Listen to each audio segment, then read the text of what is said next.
Ganyan itong membro mo ito ng chapter. As head, kanya-kanyang itong sektor. Hindi lang ito isang, bawat biro, sir, may kanya-kanyang kalye. Kalye ito. Hindi yung magkalat pa tayo. Kalye ito.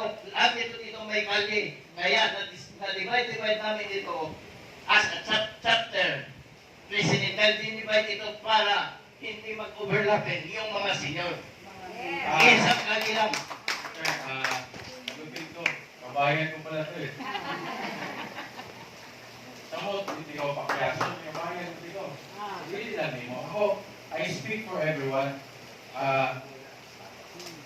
Unang-una, hindi kasi ako, hindi ako traditional politician eh.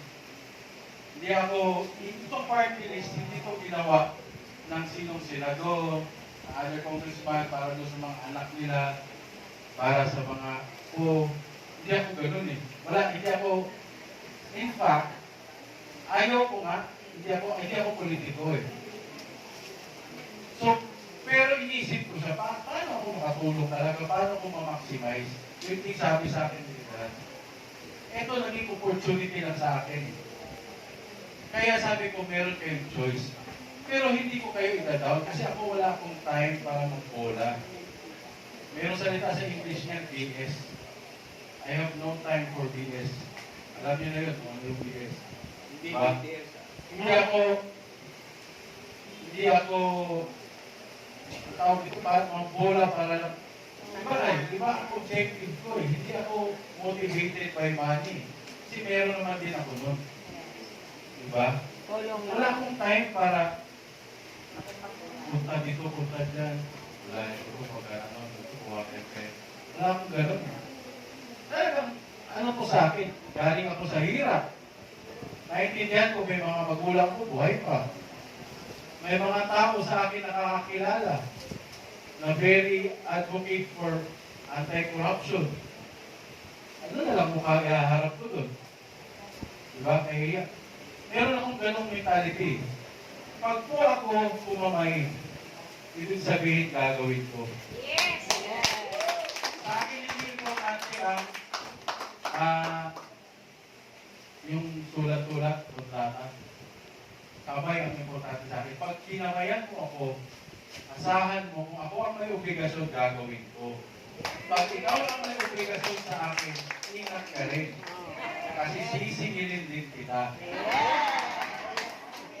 Like, ano yan, both ways yan. Yun ang lagi ko sinasabi. Ang dami kong kilala mo, kaibigan ko dito mga matatasan sa tungkulan, mga general, nandiyan pa. Paborito ako ng mga general, hindi sa pagmamayabang. Bakit? Pag sinabi nila ano kakasaka, ang sako, bigyan mo ko 2 linggo. Music ko yan. Kaya, ngayon mga active pa. Ay, itanong niyo po nakakilala sa akin, Carlo, ingat ka dyan, pag nag-promise ka, hindi ka titigilan niya. Kung hindi mo naibigay sa akin, hindi na ako makikipag-usap sa'yo. Ganun ang ugali ko.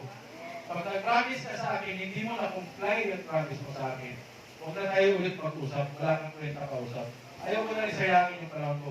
Ganun din ako. Salita ko lang. Pag sinabi ko, hindi ako makakatulog. Tutupalit ko yan. Kaya lahat tinatandaan ko eh. May mga nag-usap sa akin eh.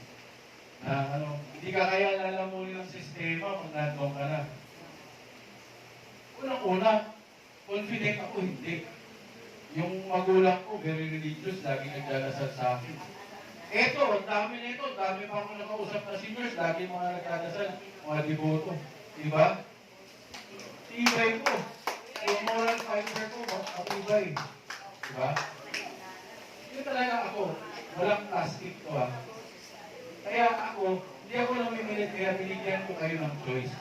Kasi talaga, para sa inyo to, kayo lahat i-involve ko. Yung mga gusto pang manilbihan niya, gusto pang mag-share, makatulong.